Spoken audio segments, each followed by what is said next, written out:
13 days na lang, Pasko na, may early Christmas greeting na ang ilang nagbihis Santa abroad.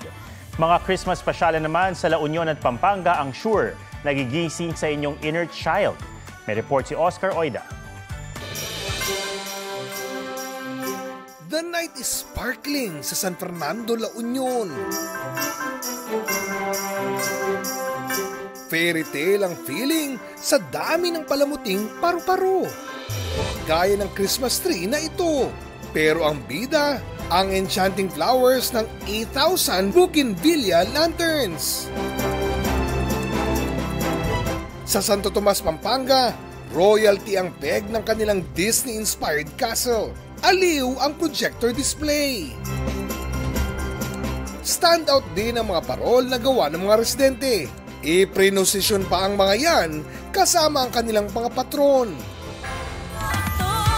Iba't ibang pamasko naman ang pwedeng mabili sa Noel Bazaar sa Philindes Tent sa Alabang, Muntinlupa. Pwedeng mag-Christmas shopping dito hanggang sa Linggo.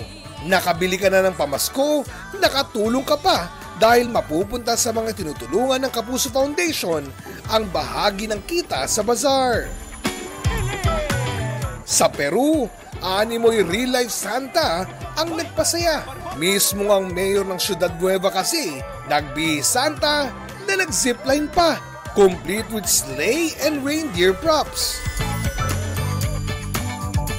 Happy Fishmas naman ang Christmas greeting ni Santa sa isang pasyalan sa United Kingdom.